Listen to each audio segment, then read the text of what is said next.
State bank ने Anil Ambani group की Reliance communication के बैंक खाते को फ्रॉड खाता घोषित करने का फैसला किया है। खाते में गड़बड़ी होने का शक है। बैंक ने यह फैसला लिया है और इसको लेकर एसबीआई ने कंपनी को सूचित कर दिया है।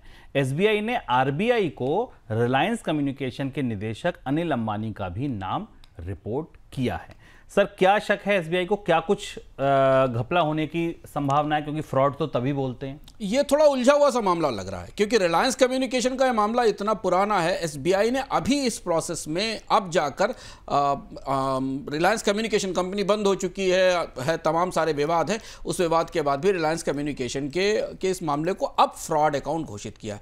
एसबीआई ने अपनी चिट्ठी में आरबीआई को लिखा है कि उन्होंने बार बार रिलायंस कम्युनिकेशन को चिट्ठी लिखकर ये पूछा कि उस बारे में स्पष्ट करें। और यह पहली बार ऐसा हो रहा है जब कोई एनपीए अकाउंट को इतने लंबे समय बाद फ्रॉड डिक्लेयर किया गया। फ्रॉड का मतलब ये कि एसबीआई का स्पष्ट रूप से कहना है कि अनिल अंबानी की कंपनी ने धोखा देकर बैंकों से कर्ज लिया था और जो कर्ज लिया था उसका इस्तेमाल कहीं दूसरी जगह किया गया था।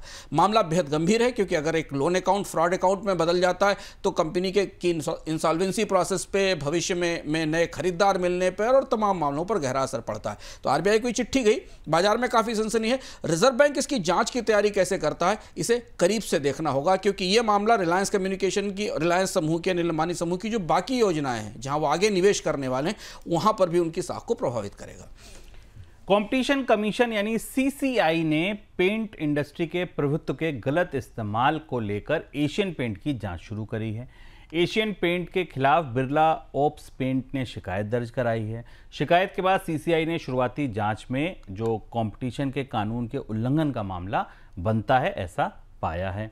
इसके बाद आगे की जांच की जा रही है। सर, कैसे ये गलत या दुरुपयोग किया जा रहा था अपनी मोनोपोली पोजीशन का, स्ट्रांग पोजीशन का, क्या पूरा मामला है?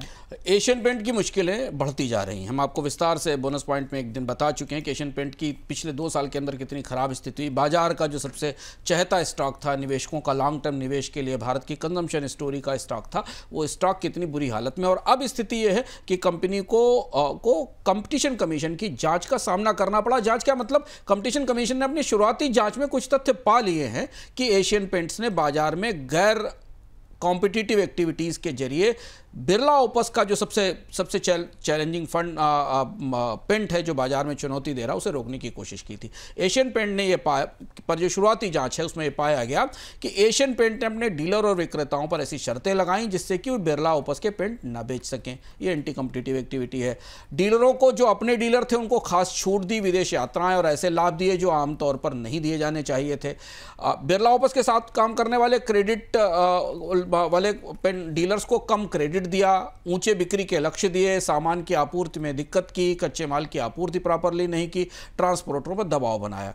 और ये पूरा मामला बिरला के या बिरला ओपस के पेंट को बाजार में रोकने के लिए किया गया। सीसीआई के इसलिए प्रारंभिक निष्कर्ष है कि प्रतिस्पर्धा अधिनियम के तहत ये दुरुपयोग है, डीलरों की स्वतंत्रता पर रोक लगाई गई है और कंपनी ने अब इस पूरे मामले की 90 दिनों में विस्तृत जांच का आदेश दिया है और कंपनी एशियन पेंट ने इस जांच में मदद देने की बात कही है। ये बड़ा मामला हो सकता है, क्योंकि कंपनी की हिस्सेदारी वैसे भी पेंट बाजार में तेजी से गिर रही है। डीलर नेटवर्क पर चोट की संभावना है। कंपनी के पास काफ़ी बड़ा डीलर नेटवर्क है और अगर ये मामला 90 दिन की जांच में साबित होता है तो एशियन पेंट्स को फिर अपने डीलर के, सप्लायर के नियमों में बदलाव करना पड़ेगा। शेयर बाजार में बैंक के स्टॉक के लिए ये अच्छी खबर बिल्कुल नहीं।